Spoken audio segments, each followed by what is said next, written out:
Hello everyone, a very warm welcome to all of you in BYJU'S Government Exams Prep Channel। दोस्तों आज के इस video में हम चर्चा करेंगे about this day in history, यानी कि 13 नवंबर की दिनांक से जुड़े वो सभी जरूरी हिस्टोरिकल फैक्ट्स और ऐतिहासिक इवेंट्स जो आपकी आगामी गवर्नमेंट परीक्षाओं के दृष्टिकोण से बहुत लाभदायक साबित होंगे और बहुत महत्वपूर्ण है। तो चलिए शुरू करते हैं चर्चा आज के सभी जरूरी फैक्ट्स पे। और आज के दिन का पहला फैक्ट हुआ था 1780 में, जब the founder of Sikh empire Maharaja Ranjit Singh का जन्म हुआ था। महाराजा रंजीत सिंह को शेर पंजाब और द लायन ऑफ पंजाब के नाम से भी बुलाया जाता था। इनका जन्म गुजरानवाला, जो कि प्रेजेंट डे पाकिस्तान में स्थित है, वहां हुआ था और जन्म के समय उनका नाम बुद्ध सिंह रखा गया था। उन्होंने उल्लेखनीय लड़ाई की विशेषज्ञता दिखाई। 10 साल की उम्र में ही उनको रंजीत नाम का टाइटल दे दिया गया था, जिसका अर्थ होता है युद्ध में विजेता, यानी कि the winner of a war. और ये टाइटल इनको इनके पिता के द्वारा दिया गया था after his victory over a chieftain known as Pir Muhammad. वह 12 साल की कुल उम्र में अपने पिता की मृत्यु पर सुकेरचिया मिसल के शासक बने और 10 साल की कुल उम्र में उनके ऊपर एक असैसिनेशन अटेम्प्ट किया गया। न कि उन्होंने खुद का बचाव किया, बल्कि इतनी छोटी सी उम्र में हमला करने वाले की हत्या कर दी। रंजीत सिंह को पश्चिम से आने वाले मुस्लिम आक्रमणकारी के प्रति अपने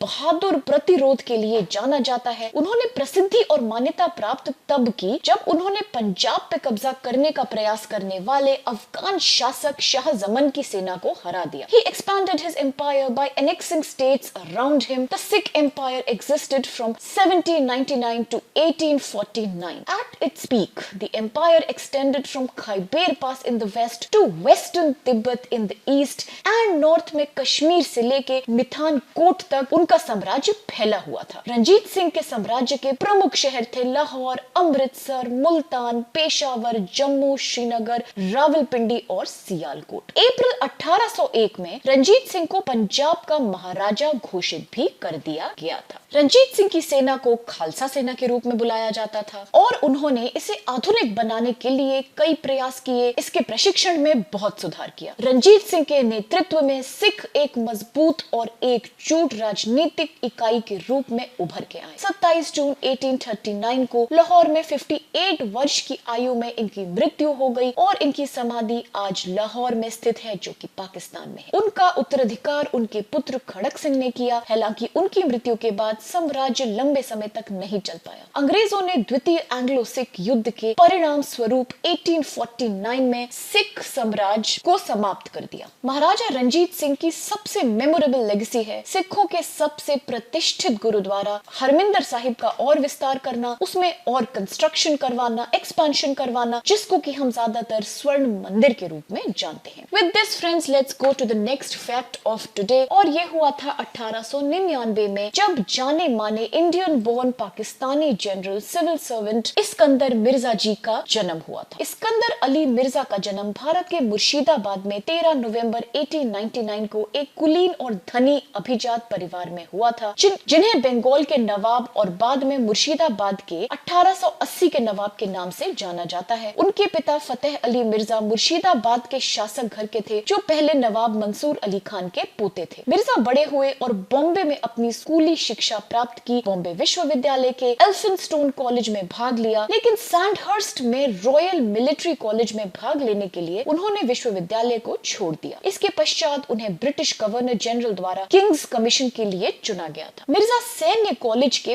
पहले भारतीय ग्रेजुएट थे और 16 जुलाई 1920 को द्वितीय लेफ्टिनेंट के रूप में ब्रिटिश भारतीय सेना में उन्होंने अपना कमीशन प्राप्त किया। जब यूनाइटेड किंगडम द्वारा भारत का विभाजन हुआ था, तो कर्नल मिर्जा ने एक ऐसी समिति में महत्वपूर्ण भूमिका निभाई थी, जिसने ब्रिटिश भारत की सेना, नौसेना और वायुसेना को भारत और पाकिस्तान के भविष्य मिलिट्रीज में विभाजित करने का काम किया था। इसके पश्चात उन्हें प्रधानमंत्री लियाकत अली खान जी के द्वारा लियाकत प्रशासन में प्रथम रक्षा सचिव के रूप में नियुक्त किया गया था। As a defence secretary, he oversaw the military efforts in the first war with India in 1947. मार्च 1956 में इनको first president of Pakistan elect किया गया था। ये पद इन्होंने संभाला था टिल अक्टूबर 1958। फाइनली 1959 में prime minister of Pakistan Ayub Khan से चल रहे विवादों के कारण इनको एग्जाइल के लिए लंदन भेज दिया गया, जहां यहाँ एक गरीबी और संघर्ष का जीवन बिताने के बाद इनकी मृत्यु हो गई। अपने जीवन काल के दौरान इनको कई पुरस्कारों से सम्मानित भी किया गया था, जैसे कि India general service medal in 1909, Pakistan independence medal in 1948 और queen Elizabeth II coronation medal in 1953। अब चल के देखते हैं आज की तारीख से जुड़ा अपना तीसरा जरूरी फैक्ट, जो कि हुआ था 1943 में, when the famous Indian entrepreneur associated with cooperative dairy sector as well as an environmentalist Amrita Patel was born। Amrita Patel का जन्म 13 नवंबर की दिनांक को वर्ष 1943 में एक गुजराती परिवार में हुआ था, नई दिल्ली शहर में। उनके पिता हीरू भाई एम पटेल भारत के एक जाने माने पॉलिटिशियन थे, जिन्होंने भारत के होम मिनिस्टर और फाइनेंस मिनिस्टर जैसे महत्वपूर्ण पद संभाले थे। हीरू भाई Patel was also the chairman of the Charutar Vidya Mandal, which founded the Vallabh Vidyapeeth that was later named as Sardar Patel University। Amrita Patel जी ने अपनी उच्च शिक्षा यूनिवर्सिटी ऑफ मुंबई से प्राप्त करी थी इन वेटनरी साइंसेज, और इसके पश्चात उन्होंने अमूल एक डेयरी कोऑपरेटिव को ज्वाइन किया, जिसके बारे में तो आप सभी जानते होंगे, जो इंडिया का जाना माना कोऑपरेटिव एसोसिएशन है, और इनके बनाए डेयरी प्रोडक्ट्स न कि सिर्फ भारत बल्कि विश्व भर में प्रसिद्ध है। अमूल की स्थापना करी गई थी आनंद में, जो कि गुजरात में स्थित है, in the year 1946। After 4 decades of work at Amul, Amrita Patel served as the chairperson of the National Dairy Development Board from 1998 to 2012. As the managing director of National Dairy Development Board, she led Operation Flood, जिसका नाम भी हम सब के बीच बहुत मशहूर है, जिसके अंतर्गत मिल्क के उत्पादन में एक्सेसिव वृद्धि हुई थी, और जो कि दुनिया का सबसे बड़ा डेयरी डेवलपमेंट प्रोग्राम भी था। इसके अलावा भी इन्होंने कई अचीवमेंट्स किए हैं, और एक और बात भी इनसे जुड़ी है कि इन्होंने अपनी ट्रेनिंग अमूल कोऑपरेटिव सोसाइटी में जब करी थी, तो इनकी मेंटरशिप करी गई थी वर्गीस कुरियन के द्वारा। अगर इनके कुछ और अचीवमेंट्स की बात भी की जाए, तो वो मदर डेयरी दिल्ली की चेयरपर्सन भी बनी थी, इंटरनेशनल डेयरी फेडरेशन के भारतीय राष्ट्र समिति की अध्यक्ष थी, और बाद में हिमाचल प्रदेश सरकार के योजना आयोग की सदस्य भी बनी। इन्होंने भारतीय रिजर्व बैंक और national bank for agriculture and rural development, जिसको कि आप नाबार्ड के नाम से जानते हैं, उसके बोर्ड में सदस्य के रूप में भी भूमिका निभाई थी। वो एक जानी मानी एनवायरमेंटलिस्ट भी हैं। She has also been the chairperson for the foundation for ecological security. वो सरदार पटेल अक्षय ऊर्जा अनुसंधान संस्थान आनंद के अध्यक्ष और साथ ही चारुतर आरोग्य मंडल के अध्यक्ष भी रही हैं। अमृता पटेल को कई जाने माने पुरस्कारों से सम्मानित किया गया था, जैसे कि Jawaharlal Nehru birth centenary award for nation building in 1999 and 2000, Krishi Mitra award, Borlaug award in 1991, Indira Gandhi Paryavaran Puraskar 2005 में, और भारत का सबसे प्रतिष्ठित पुरस्कार पद्म भूषण भी इनको दिया गया था इन द ईयर 2001। अब इसके पश्चात चलते हैं दोस्तों आज के अपने अगले फैक्ट की तरफ, जो हुआ था 1990 में, जब the devastating tropical cyclone called Bhola had hit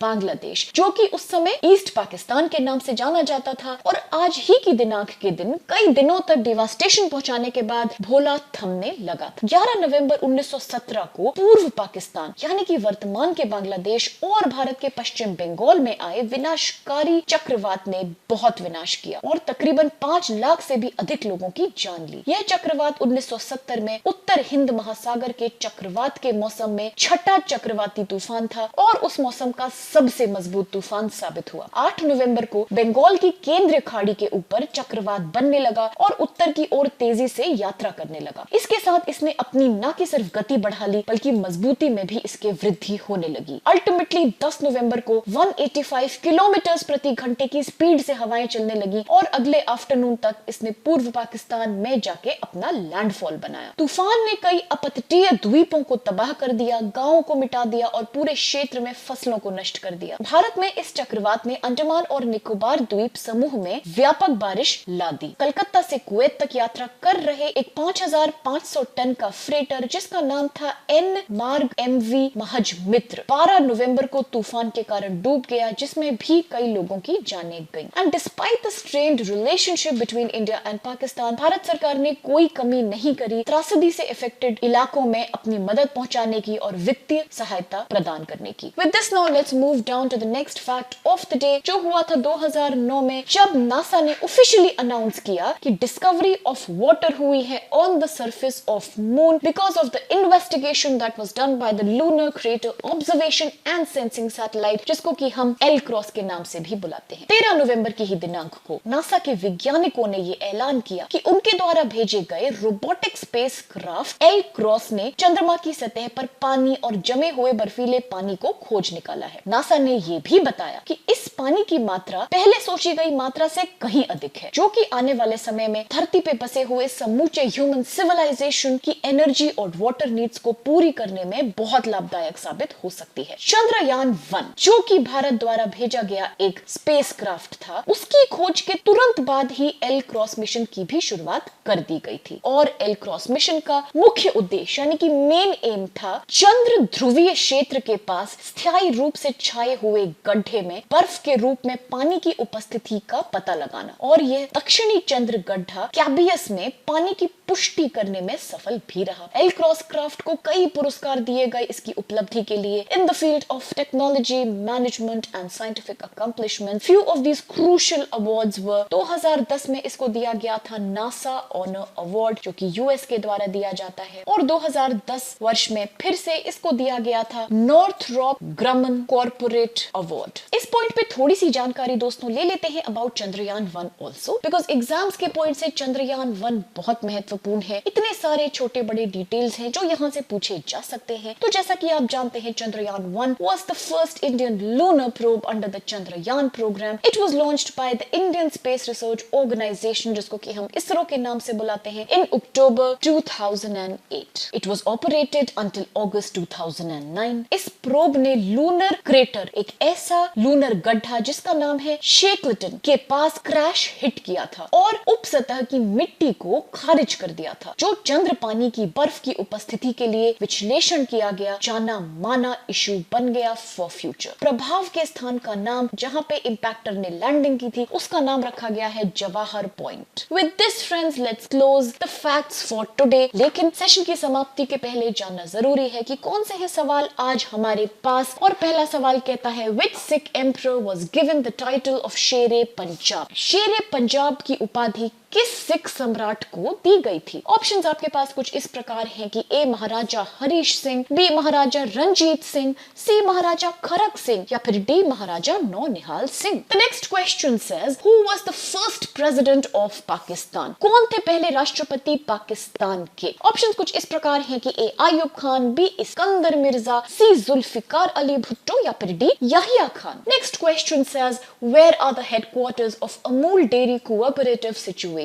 कहां स्थित है अमूल डेयरी सहकारी का मुख्यालय? और ऑप्शंस आपके पास हैं ए आनंद, बी सूरत, सी जैसलमेर, या फिर D Gandhinagar. The next question says, what is the name of impact crater that lies at the south pole of the moon? चंद्रमा के दक्षिणी ध्रुव पर स्थित प्रभाव क्रेटर का नाम क्या है? और इस बारे में हमने चर्चा भी की है आज के वीडियो में, तो देखते हैं कितना याद रहता है हमारे दोस्तों को इसका नाम। ऑप्शंस कुछ इस प्रकार हैं, ए शैकलटन, बी फोबोस, सी जवाहर पॉइंट, या फिर D Europa. With all these questions and all these interesting facts हम आज के सेशन को दोस्तों यही समाप्त करते हैं। आई रियली होप आपको आज का सेशन बहुत लाभदायक और बहुत मददगार लगा होगा, और अगर आपको ये पसंद आया तो प्लीज चैनल को लाइक और सब्सक्राइब करना बिल्कुल मत भूलिएगा, क्योंकि तभी पहुंचेंगे हमारे सारे वीडियोस के नोटिफिकेशन जल्दी से जल्दी आपके पास। With this I thank all of you for being a part of today's session.